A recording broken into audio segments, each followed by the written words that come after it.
Before you use your personal vehicle for really any app in the gig economy, I want you to watch this video because I've actually used two vehicles across most every niche in this gig economy, from rideshare to food delivery to grocery delivery to parcel delivery to even charging scooters, all with my personal vehicles. Welcome to the channel. My name is Mike. On this channel, I help you with the gig economy, your side hustle, your full-time hustle, making money and creating multiple revenue streams. So if you are new here, consider subscribing. And whether you're new or experienced, make sure you have the best accessories for all of those niches in the gig economy. Check out my Amazon storefront, that linked down below. So this is in part from, my personal experience since 2015 using these vehicles across those apps, right? And talking with other drivers like you, really riding along with other drivers like my twin brother Matt here in Pittsburgh that also started in 2015.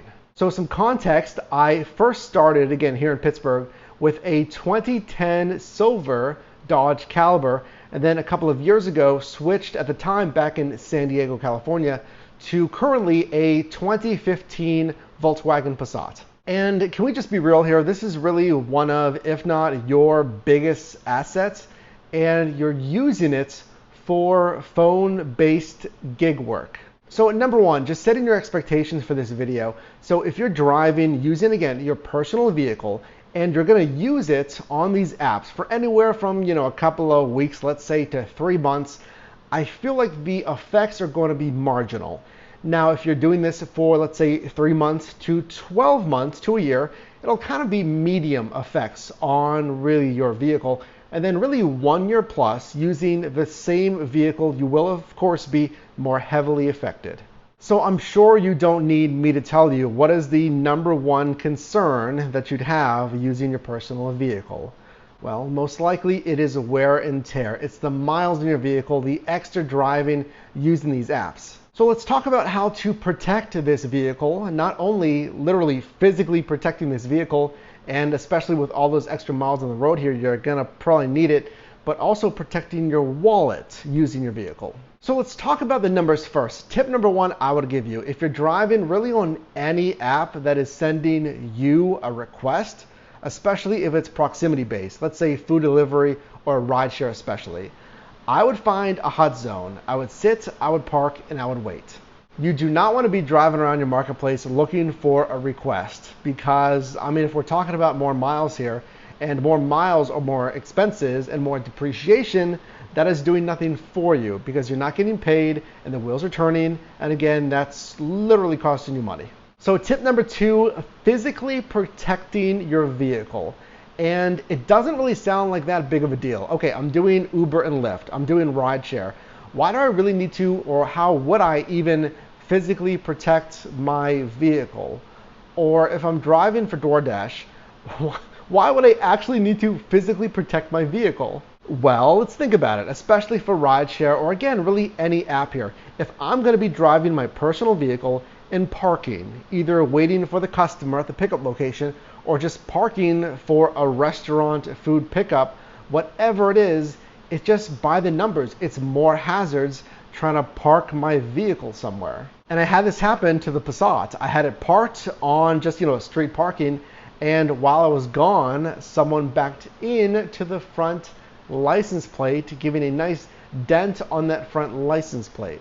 And then when it comes to rideshare, Uber and Lyft, you have passengers constantly coming in and out of the vehicle. They're opening and closing the doors. Maybe there's spills in the footwells of the seats, and there's more wear and tear on the actual seats. So number one, dealing with that license plate issue, you might want to look into bumper guards.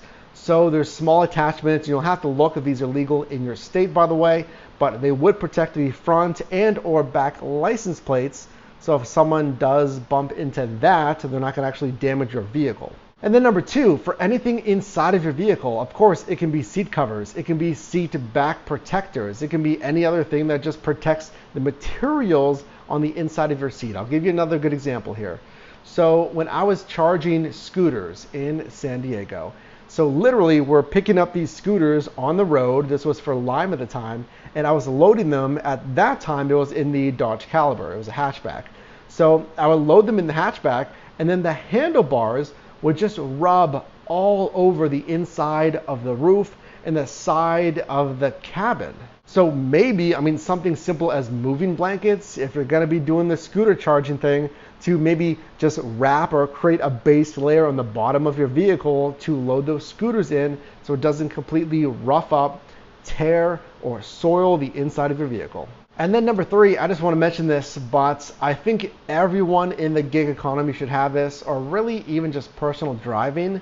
That's a dash cam, because if we're making the deliveries, let's say, or even if we're dropping off passengers, to stay safe with passengers for delivery, let's say, it's confirming, yeah, I was actually at this destination and I was here at this given time actually making the delivery. That all just protects you, and in essence, it's just an investment for your vehicle as well. So I know that doesn't physically protect your vehicle, but it protects you, and I would invest a little bit more money and get a quality dash cam as well. And then number 3, just protecting your pocketbook.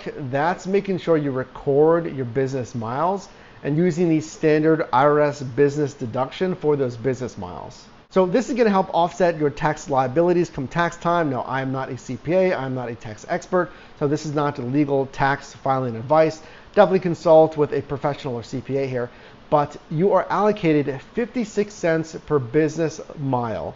Now you really need or required to have some kind of log here.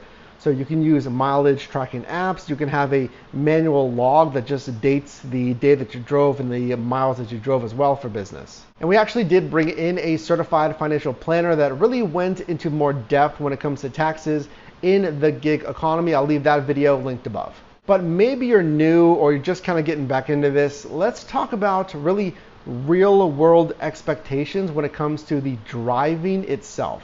Because remember, we talked about the miles in general, just driving more than the average person, and I guarantee you're going to do just that.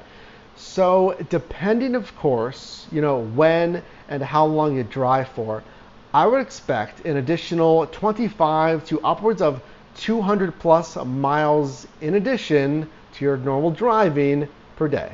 For instance, if I'm driving, let's say Uber Eats here in Pittsburgh, and I'm driving, let's say 3 hours or so, then if I'm smart with my miles, again, that could be maybe 20, maybe 30 miles. But if I'm doing ride share for Uber and Lyft here in Pittsburgh, and maybe I drove 8 hours that day, just the nature of rideshare, again, I can easily expect an additional 100 plus miles just on those platforms. Also, when it comes to your vehicle, just many more constant stops and starts, really for all of those niches, right? I gotta stop to make the restaurant pickup. I gotta stop if I'm using my vehicle for Amazon Flex and I'm making a package delivery. I gotta stop for rideshare, right? You get it.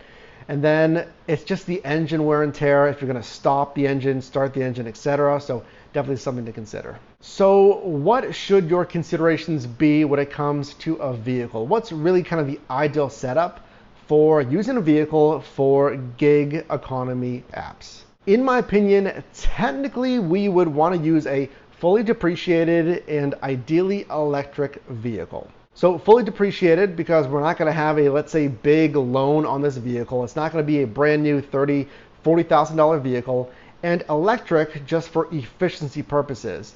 And honestly, this is why you may see more, let's say, older Priuses on the road on rideshare platforms. And then also, since it's older, you may not be as worried about any damage to that vehicle as well. Okay, but of course, a lot of us, we're not going to go out just to specifically purchase a depreciated Prius for gig economy apps. So just consider this when using whatever vehicle you have for these apps. Think about what I mentioned at the beginning of this video. Am I going to do this whole side hustle, this gig app thing for, let's say, 3 months or less, or 3 to 12 months? Or is this something that I see for the long term, more of a long-term side hustle, and there's nothing wrong with that. Just consider that accelerated depreciation, those additional miles really every day, every week, or whenever you drive as well. Now, I definitely invite you to join the team if you haven't already and hit subscribe, and also subscribe to my Twin Brothers channel. That's linked down below as well. Great content over there because there's a very exciting update that relates to all of this coming soon. So if you got value in this video, definitely drop me a like, and you can also click or tap screen here for my newest video, as well as a video recommended for you, and I'll see you in the next one.